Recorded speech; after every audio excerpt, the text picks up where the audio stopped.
Oh boy, that was quick. We're live already. We're live already. Live already.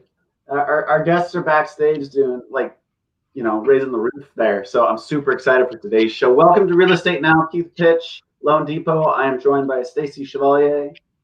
Hi. Hi. What's new, Stacy? What's new? What's new? It's month end is over. That's awesome. Happy October 1st, everybody. Happy October 1st. Here we go. We're ramping up into the final quarter of what is the best year ever in mortgage. We've got to qualify that statement. But so we've got an amazing show set up today for fellow loan officers, real estate professionals, business people in general, that here we are rolling into the fourth quarter. It typically means all the holiday mumbo jumbo as well as getting ready for 2021, because successful years start the quarter before the year even gets here. So we've got an amazing guest, Anthony, with Southwest Consultants. But before we bring Anthony in, Southwestern Consulting. He corrects me. Southwestern Consulting. Southwestern. I forgot the earn. Yeah, Southwestern Consulting. So before we bring Anthony in, though, I wanted to do something that we do every week. We're going to talk about interest rates and where they're going and what they've done. And so they ticked down just a little bit. They were at 2.9 last week. They're at 2.88. Not a significant shift. But there's lots of talk. There's two-sided talk going on right now that I just want everybody to be aware of. Talk number one is we have folks like the CEO of Lending Tree coming out at the beginning of this year, or this week, stating that interest rates in his forecasts, and it's been also reiterated by some other hedge fund managers, that interest rates could go down. The 30-year could go down to 2.5, right? What? That's crazy town. 2.5, and that would just be super crazy town. I totally agree with that. But then we have the other side of the coin, where we're having these congressional hearings, we're having these other hedge fund managers saying, hey, if Fannie and Freddie come out of conservatorship like they're supposed to, this is going to have a huge negative impact on the market. So what I want to just urge everybody to account in today's environment is there's no time like the present. One in hand is worth two in the bush. So if you want to make sure that you can get that refi at a really super awesome low rate, historically low rate, don't wait. Don't speculate. Just get into it. So that's my fair word of warning. Stacy, what's your feelings on the topic? Well, I've been saying since March that rates are going to keep going down. So I agree with you. Rates are incredibly amazing right now. So good time to purchase, good time to refi. So there's no reason to wait. Yeah, and the National Association of Realtors said that in August, we sold the most units in America that we've ever sold. It's amazing. It's up 9.8% year over year, and we sold more units in August than any other month in history. So things are popping. We're in a really unusual market where it's a refi market and a purchase market. Like in 20 years, I've never seen anything like it. So for all you folks out there looking to purchase, looking to refi, be patient with your lender, whoever that is. It's just all-time high, capacity is high, but us and I'm sure almost all other lenders will protect that interest rate for you once you get locked in. So just have some patience and be grateful that you're in a position where you can either purchase or refinance. Amen to that. Yeah. So knowing that things are hot right now, we're gonna bring in Anthony and talk about how in Q4, Anthony, do we start getting ready for 2021, my friend? Just jumping right into it. Awesome. Yeah, welcome, Anthony. So Anthony and I, just to give some background, have worked together for 5+ years. I don't want to. I'll talk about this briefly at the end. But I'm gonna talk about it right now, just because it should be talked about twice. If you don't have a coach, I don't care who your coach is. It should be this guy. But if it's not this guy, just get a coach. Changed my life. So. And I second that. And Anthony, you have to forgive me, as one of the biggest Pearl Jam fans ever. I can't believe that I didn't notice the pictures up on the top of your bookshelf, my friend. Look at that. Yes. There's 2 more over there. There's one in my baby's room that I got last 2 years ago in Prague when I saw him in the Czech Republic. Yeah, there's one in the living room. I'm surprised my wife lets me have this many of them. Awesome. Wow, so you're like a Midwesterner, but really you wish you were a Seattleite. I was born in Kirkland, Stace. Did I know that? Yes. Wow, dropping the knowledge. Yeah, my grandma's still there. I got cousins and No aunts and way. uncles and all that And stuff. you've never come and visited? What? I've been to Seattle plenty. Yeah. Oh, But, I'm just not invited to the. I get it. We're kind of friends. no, you've been living vicariously through traveling to mansions in the West Coast and Palm Springs and Yellowstone and all that stuff. You're boot scooting as well. Right. Good. Mm-hmm. All right. So every year, Anthony helps me plan a massive, amazing event for business planning. We always do it in October. I remember before things were locked down, walking through the Bellevue Square Mall and seeing a colleague at a different company after Christmas, but before New Year's, with loan officers doing their business planning. And I was like, what? Like, oh, it's a little late. So whatever, we got to start planning now for what we want to have happen January 2021. So things are a little different this year. We're not having this big event. So let's kind of talk through for the people out there how they can make a successful business planning event and what that means. Yeah, that's like, and what you just described there, I wish that was the worst of it. Like, that's kind of like shopping for your kid's Christmas, your wife's Christmas, like on Christmas Eve, which I've been guilty of before. But I see so many salespeople, regardless of the industry, and they're doing their business plan. They're I still got to finish my business plan. And it's like February. Sorry, I laugh at that, but it's not funny. I mean, yeah. and there's some salespeople that just like, they don't do it. Oh yeah, I've been meaning to like do one of those. And I'm here to say, first of all, a business plan that we're going to go through today, this is really in depth. I've done business plans on a napkin in a bar, just cranking out what my plan is. And I've done, 10 pages of typed out, single space, 8 font, just massive brain dump and everything in between. And it's the depth. One of the sayings that we have at Southwestern Consulting is the depth of your vision is the endurance of your work ethic. Because stuff's going to happen next year. You're going to be motivated sometimes, and you're going to be over it sometimes. I mean, there's LOs. Most LOs this year are making more money maybe than they ever have, or at least having an amazing year. Some people are doubling what they made last year.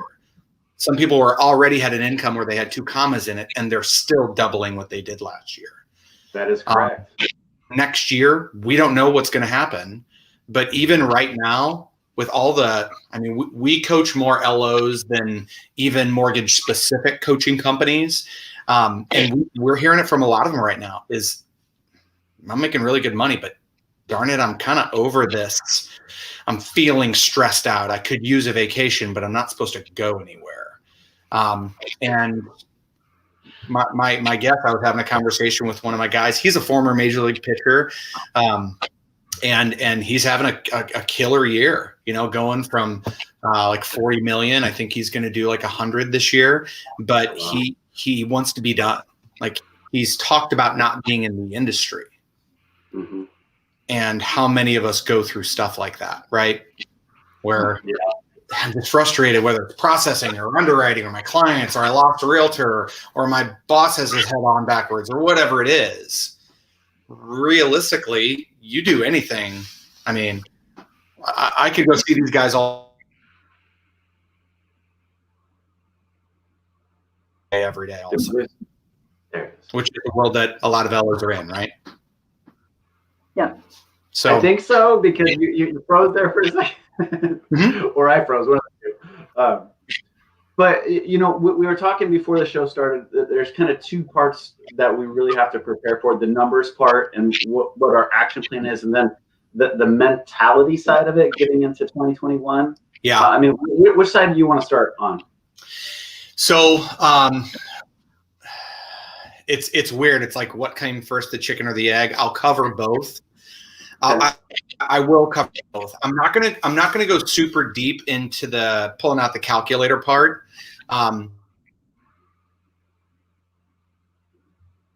Personality, if you're a really high I on the disc, starting with numbers might not be the best thing. But if you're sure, right? But if you're a really high C, a compliant and analytical, or the fighter, the driver, a high D, starting with quality of life might not be the right place to start, right? Starting with numbers might be better. So however you start, it's just important to have both.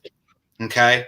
So with the numbers piece, obviously putting out a number of a goal that you want to hit, the first thing we want to make sure that we're doing with our goals is that they're SMART goals. Okay. And sure, probably half the people that watch it's like, yeah, I've heard of SMART goals, and the other half like have not heard that.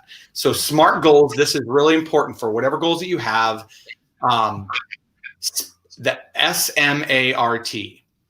Okay, so the S is specific. Our goals need to be specific. So many people like, oh, I want to do better next year. I want to have balance. And that's not a SMART goal. That's not a specific goal. That's just kind of a general, that's like a hope or a dream or a wish, or I'd like to do that. Okay.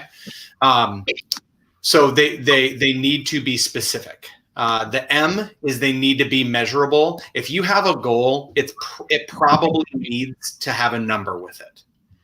And with things like quality of life or balance or relationships, it's okay to kind of start somewhere. Like a client that wants to have good balance in their life, work on their relationships, 3 date nights a month with their spouse, or 3 date days with their kid. Like the 3 or the 4 or the 7, it doesn't matter, but put a number to it.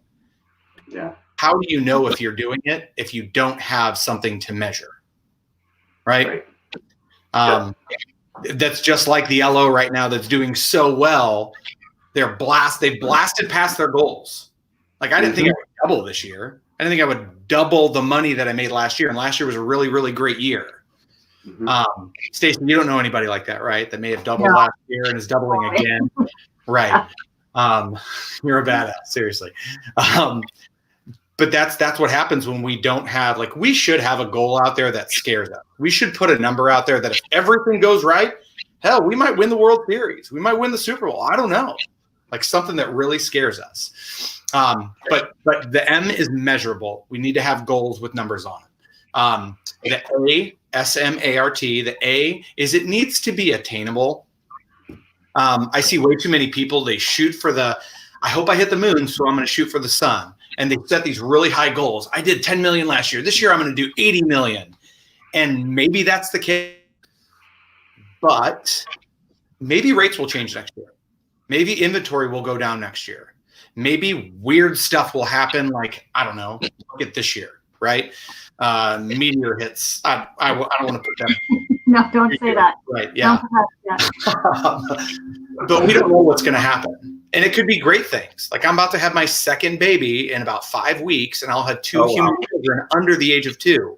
That's going to change my shit. That's going to change my life. Yes, it will.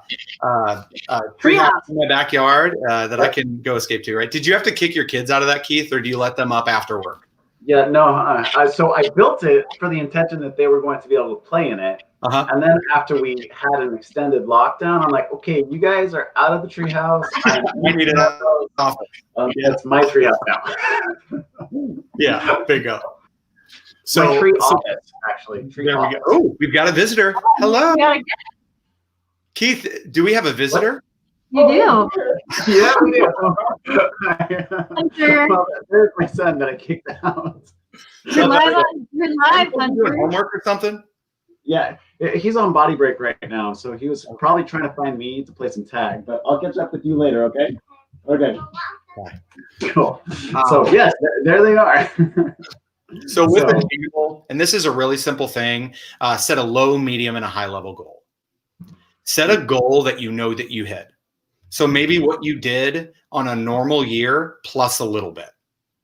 I would encourage people maybe not to take this year and say, oh, next year I'm going to grow 20%. Because if rates change, we can't go refi everybody that we already refied this year. So I would actually tell you to look at your purchase business. What is your purchase business this year? And maybe add one more unit to it. That's a really good goal because you know you did it. You know you can do it. If I just go to work, I can pretty much control all of the things that got me there. I'm going to go hit that. Okay. And I've even seen some people that, you know, that they're those high eyes and they kind of get in their own head and they beat themselves up. So what's a goal that you know you can hit in the year, but you'd like to hit in August? That's a really good low goal. How good does it feel when you set a mark and you get to crop it off? How good does that feel, Keith? You're a high eye, right? Yes, absolutely. It's awesome. Bingo. Yes. Yeah. So that's a really good low goal, and it gives you momentum. That word is massive. Yeah. Okay. Then the medium goal is kind of like your main goal, right? Like the Mariners finished one spot out of the playoffs, right? This year, baseball stuff, right? Yeah. The Seahawks, their low goal would probably be, if we don't make the playoffs, that's a bad year for the Seahawks. Correct. Right. Yep. So their medium goal is probably making it to the NFC Championship or the, you know, against my Packers or to the Super Bowl. And then the high goal, and then the high goal is winning the show, like destroying them in the Super Bowl and having a great, So your medium goal should be just kind of your overall success. Like that's your main target. And then your high goal should be, man, if all the chips fall right and we keep rolling, what's possible? And the high goal should scare you, right? And this is a really good year to exemplify why having a high goal is it is important and is a good idea. And really what high actually means, like what your stretch goal is. Rather than just, 10%, how about 20% my stretch goal? Well, maybe double. Maybe double should be your stretch goal. Our stretch goal for our team was double. We didn't know about the pandemic, but we're going to make it. Yes. And we called it last October. You might hit it you might hit it this month. Yeah. Right. Let's do it. Yeah, it's crazy. That's all right. So we're on the R. We have specific. R is it needs to be in most. It needs to be reviewed and stuff, but this is for our. It needs to be realistic. But for us, our R is it needs to be reviewed regularly. Like you've got your pipeline on your wall, Keith. Yep. Awesome. What gets tracked gets done. Yeah. Our goals need to be reviewed. Where am I? Absolutely. Where am I in January? Where am I supposed to be by March? Where am I supposed to be by June, by August, by November? And not just with results, but with activity. It needs to be reviewed regularly. And T, got to have a deadline with all of this stuff. It's easy to say end of year goals. There's a really great book called The 12-Week Year. Yes. Yep. Love it. And especially for Keith, like you and I, a year-long goal, brother. I forgot about that, right? Unless we do all of this stuff to keep us to keep us motivated with it. But even breaking down, like if I'm going to lose 10 pounds, if we're going to buy a rental property, if we're going to go on vacation, like by when? Not just by this year, but really putting dates down. Now, it is a saying from Anthony Merkel, because I'm a very high eye. You do not hit your goals. And this is an important piece. The reason a lot of people don't do a good business plan and don't stretch themselves and they don't plan for if everything goes well and if everything goes bad, like what am I going to do, is because they put so much pressure on themselves. Like I'm only good if I hit my goals. I'm only good if I make as much money as I did last year. Well, what if you made 60% of what you did last year? And you could guarantee that nobody else thought any different of you. Would it actually matter? Do we go on less vacations? Do we save less? Are we going to miss a meal? Those are all very different questions. But I know when I've had years where I've actually decreased business and I look back, it was actually my pride being bruised way more than my pocketbook. Right? And so you don't get to heaven by hitting your goals. And you're not a bad person if you miss them. The purpose of a business plan is to give us focus and to prepare us for the road ahead. Those are the two things. Give us focus over time and to plan us for the road ahead. So that's kind of the numbers piece. And once we figure out what those goals are, whether it's production and some of the lifestyle goals, right? Break down whatever those numbers are by quarter, by month, by week. Some of them it's appropriate to do by day. Like I need to have 20 conversations with prospects every day. I need to call 30 past clients each week. But to have measurable activity goals, because we cannot control results. We can't, as much as we try. And if there's one thing that all this COVID stuff has actually taught us in the coaching world, is that our clients and ourselves, we can actually control a lot less than we thought we could. We can't control whether or not I go to school. We can't control whether or not I had an office. Like, where was that in our business plan? If my kids can't go to school for a year, I'll do this. That wasn't on anybody's head. But this year should be an example that, well, maybe, like, what are the things I can actually control, and am I?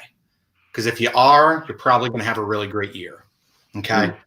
So I want to get into, and we'll still touch on some of the numbers stuff, but we have a business plan outline that I'm going to share with you guys, but I'll go through it with you. It's 7 steps to staying motivated. Okay. 7 steps to staying motivated. So number 1 is your overall goal. What is your goal? And whatever they are, you can have a list of them. But my goal is X, and it needs to be reviewed. Man, some people review their goals daily. Like, it's literally laminated in their shower. It's on their mirror so that they see it. What we see, man, it's that whole manifesting it. And I'm not putting crystals on our forehead and stuff like that, but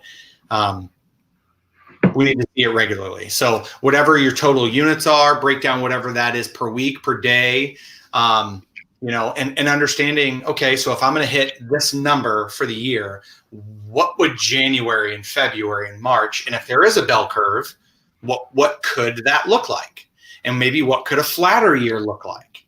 And this is why I've had years where my business plan was, a stack of typed out pages, because I really let my brain go there. And the same thing with your team. How many people do I want on my team? Like, some of us are recruiters. Some of us are building an organization. How many offers? How many accepted offers? What is my total team's production? How do I want to finish? Like, ranking in my, like, these are all different levels of what these goals are. What's my ranking in my company? Do I want to be like Stacy and be like number 1 in the whole freaking company, depending on what month you're looking at?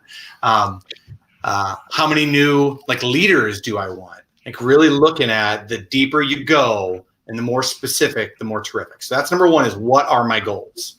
Okay. Number 2, so this is step 2.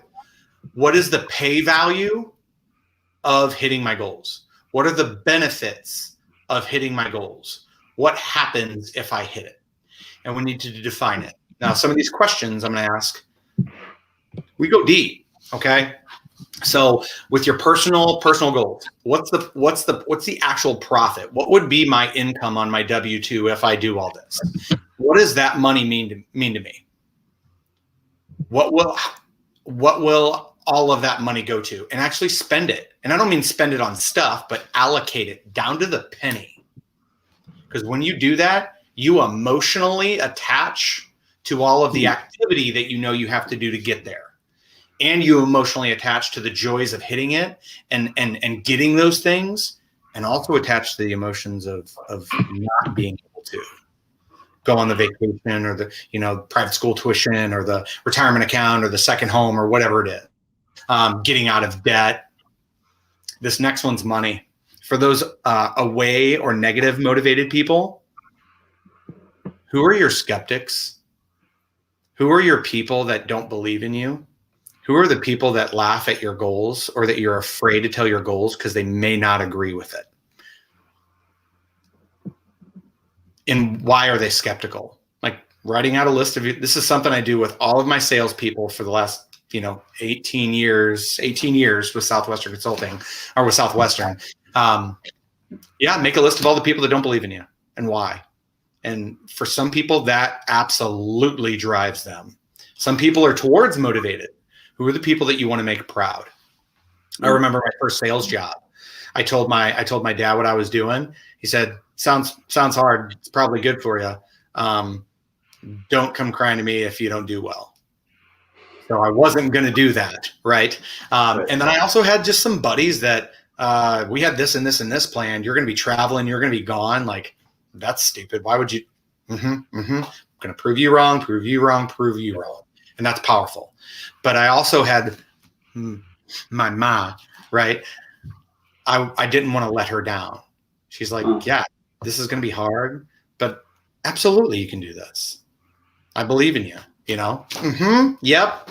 Give me some mom. And I didn't want to let her down. So who are the people that you want to make proud? I look at my vision board right now and I've got the word legacy in the middle of it. Pictures of my little man, about to be two of them. Like that's real. Because making a few more $1,000s or tens of thousands of dollars really won't change my life that much.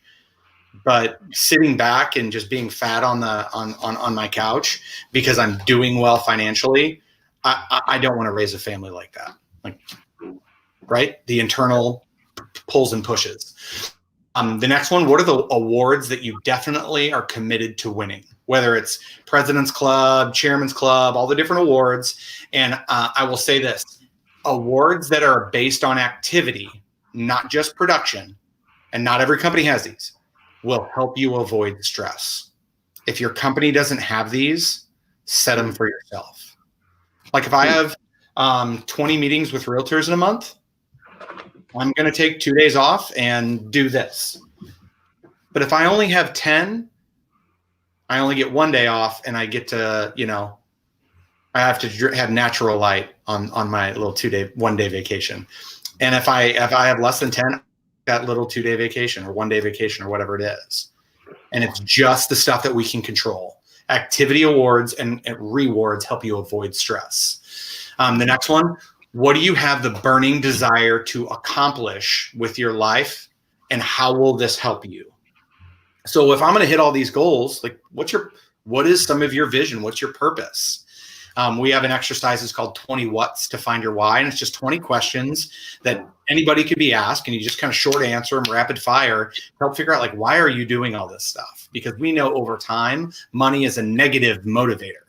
We become entitled to our income and not like it's the championship that we want to go hit. So what are your meaningful emotional purposes? And so that's but it's the same thing with your team. Like if we're recruiting, if we're building an organization, and it might even be like if you're young in the business or you have a long track record in front of you, how will hitting these goals help me towards my future career? How long do I see myself as part of this company? What's my vision for what I'd like to accomplish? What kind of organization do I want to build? Like these are the things with what's the value and the benefits of me hitting these goals.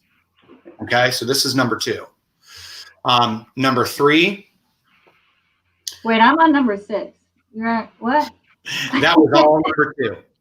That was all number 2. Wow. Okay. Right, and not all of these are gonna be a thing for us. Some of these you can just short answer, but some of them might hit a thing for us.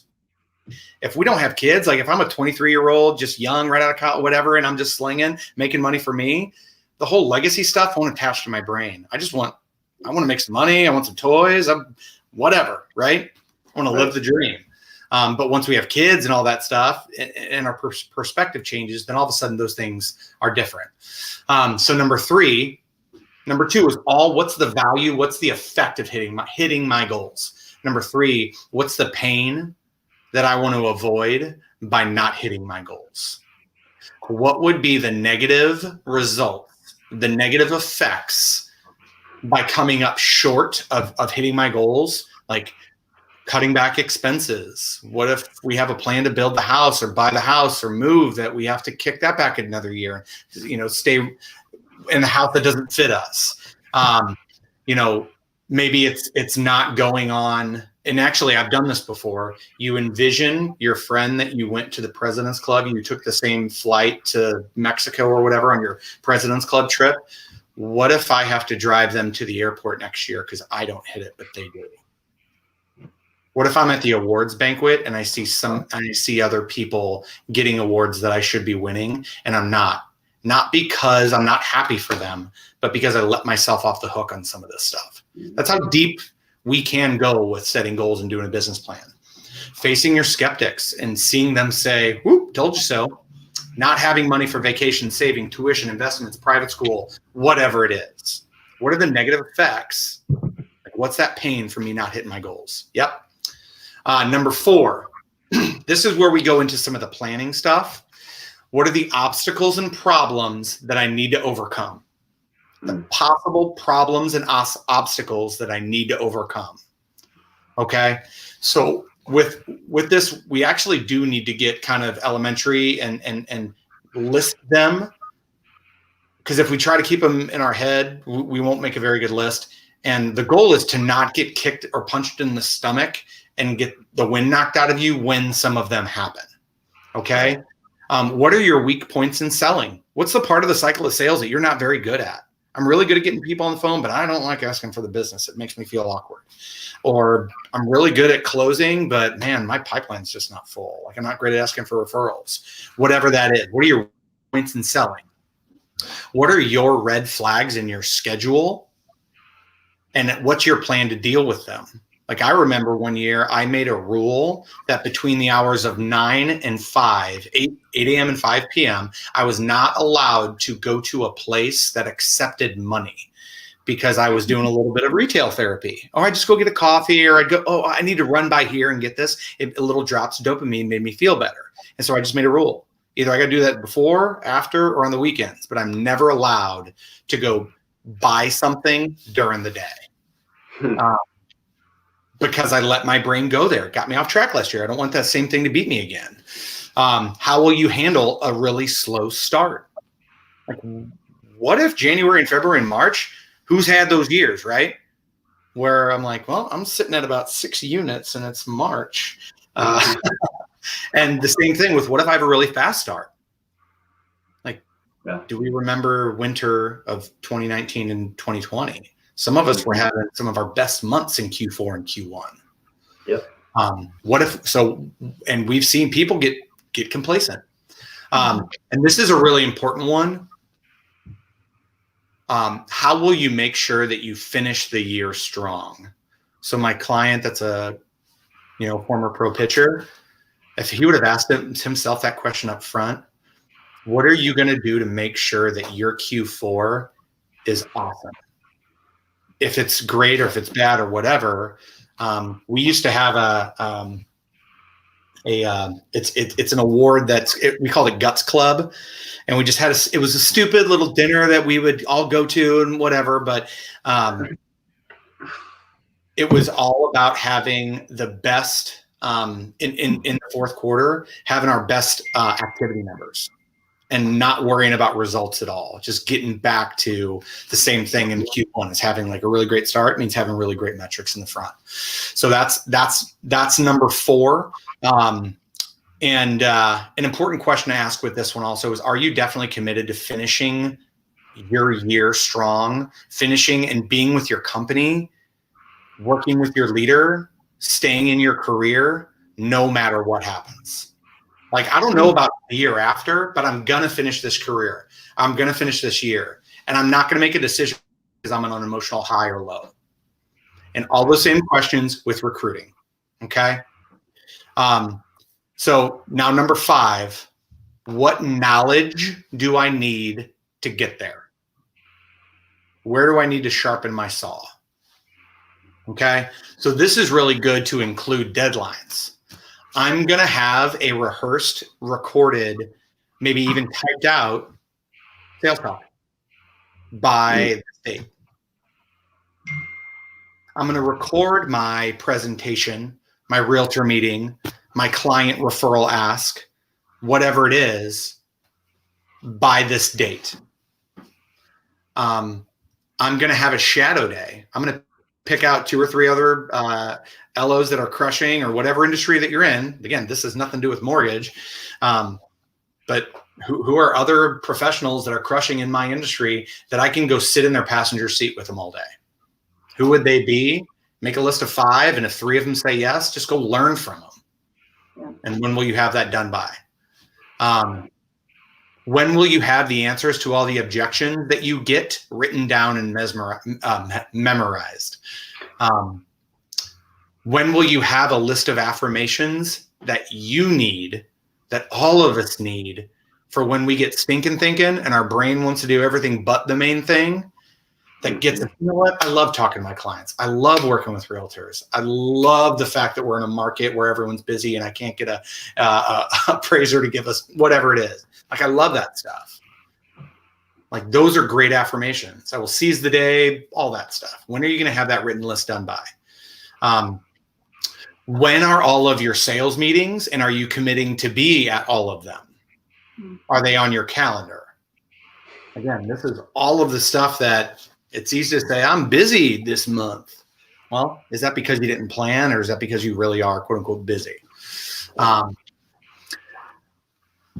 Going through the cycle of sales, sourcing, approaching, doing your first kind of introductory discovery, fact finding, closing, helping people make a decision, having good follow-up, answering objections, solidifying a relationship, and then asking for referrals. What's your plan to improve in the either in all of the areas or the 1 or 2 that are really need improving? What's your plan for improving that stuff?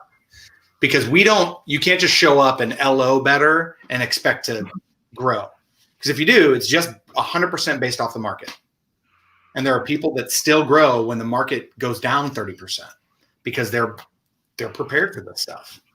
So that's number 5, the knowledge that you need to get there. And then number 6, who are the people you need to get there? Okay. Who are the people you need to get there? Who do you need to talk to and ask questions? What mentors do you need to pick their brain to give you better skills, whatever information you need, working on your craft, iron sharpening iron stuff. Okay. Who will help keep you accountable to reach your goals? Sure, my wife holds me accountable. Sure, looking at my little man holds me accountable. But also I have a coach that I pay that will say what I need to hear, and it's not nagging. And it's not my boss that also makes money if I do better. So there's none of that head trash in there. It's literally just somebody that, hey, you said you were going to do this. You didn't. Let's work it out. And they're not afraid of whatever BS excuse I throw back at them. Who's going to hold you accountable? I'm not saying that the spouse and the boss and the kiddos and your checkbook don't hold you accountable, but there is a limit to it. That's the main point there. Who are you sick of getting beaten by? Making that list, kind of like skeptics. Who are you gonna drill with? Who's gonna be your workout partner? Yeah. Okay. Who are you gonna give your 7-step to staying motivated? Who are you gonna give your business plan to? Who are you going to share your goals with? That's number 6. Number 7 is the game plan. Doing a daily, weekly schedule for controllable activities. So what is an ideal schedule in a normal week? And maybe there's one for like January through May and May to November, right? There might be different ones for the different busy seasons. But what are your schedules for like when kids are in school or maybe when kids are not in school? Although, yeah. So what does an ideal schedule look like? Like actually putting together what my perfect week could look like. What does my perfect day look like? If I had to say this day, I can do it 4 out of 5 days each week. What does that look like? What am I committed to doing on a daily or weekly basis? And maybe it's different at different parts of the year, but actually putting those down on paper, whether it's an Excel spreadsheet or whatever it is, so that you can see it. Like, what is my game plan? You know, think of Pete Carroll. He's got all these plays for the Seahawks to run, right? But they also have a playbook. These are professionals. I'm sure Russell Wilson knows how to throw the football, but he actually has a playbook here. these are the plays. And he actually talks about in the playoffs, Pete Carroll talks about this in the playoffs. He takes their playbook and decreases it by about 35%. He takes a third of the playbook away. And we're only going to do the stuff that we're really, really, really good at. And we're going to hit them with it, hit them with it, hit them with it, hit them with it.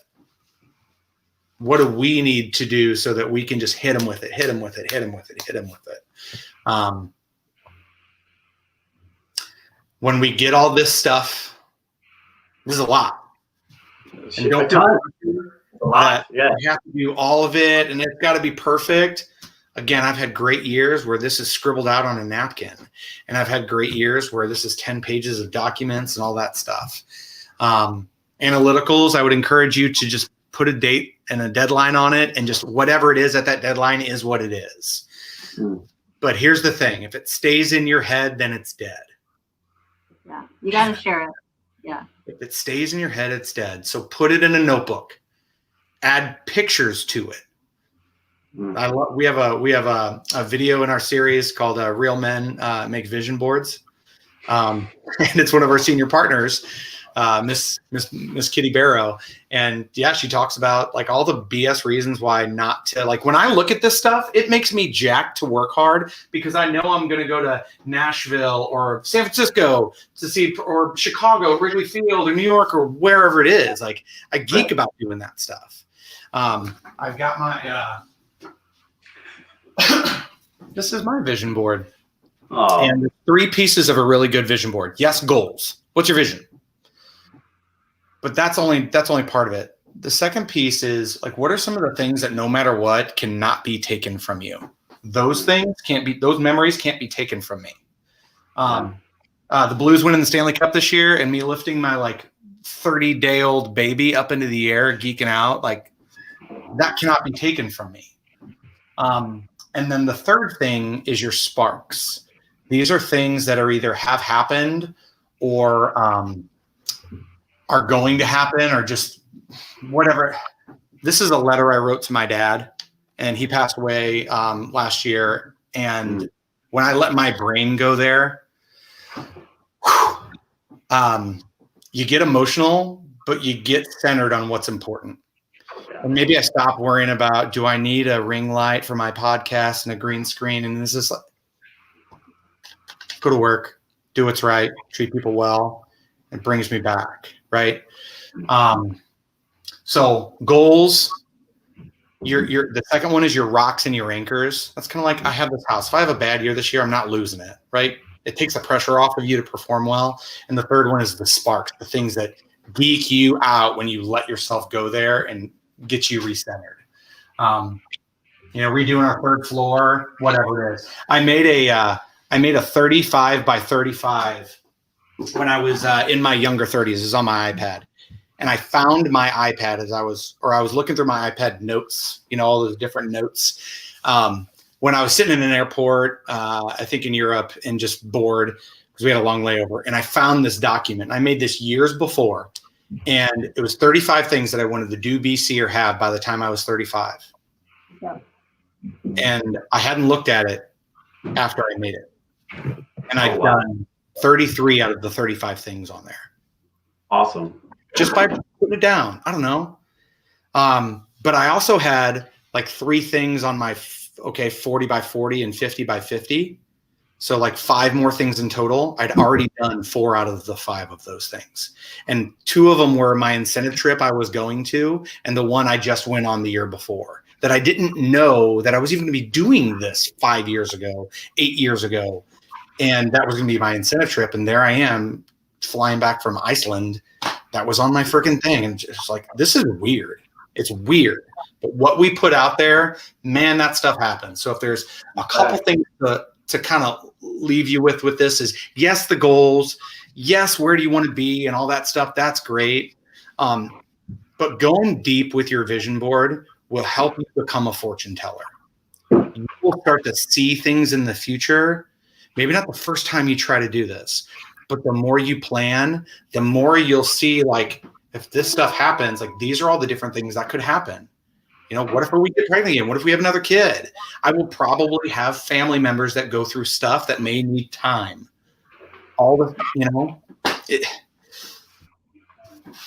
and all the things that could happen. We don't have to go into those. But if you let yourself on your own time, you're like, all right, if that does happen, how will I respond to that? Hopefully it doesn't. But if it does, and let your brain go there.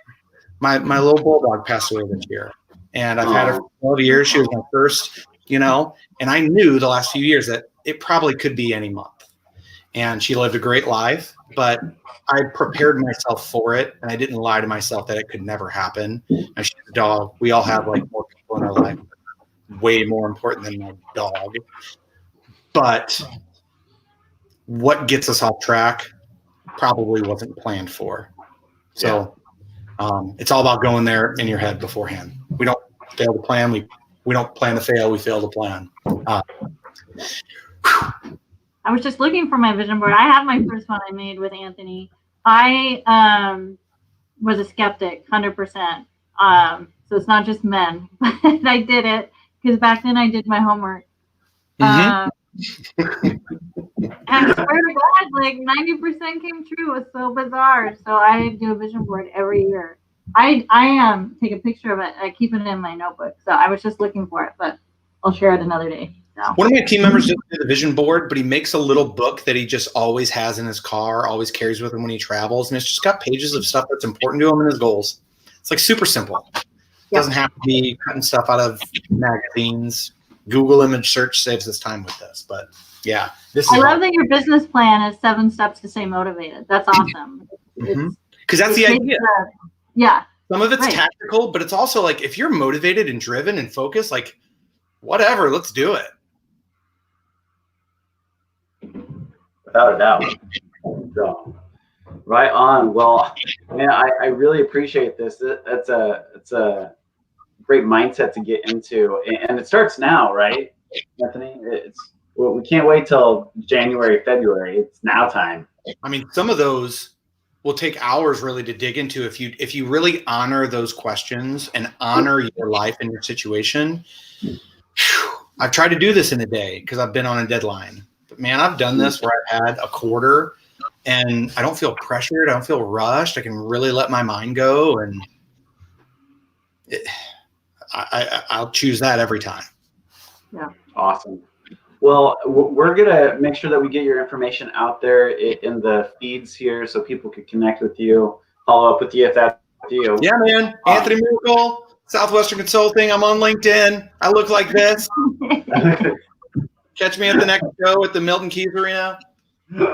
Awesome. That was awesome. You just dropped like 45 minutes of knowledge that just out to the world. So thank you. We appreciate it. Well, I love what I do.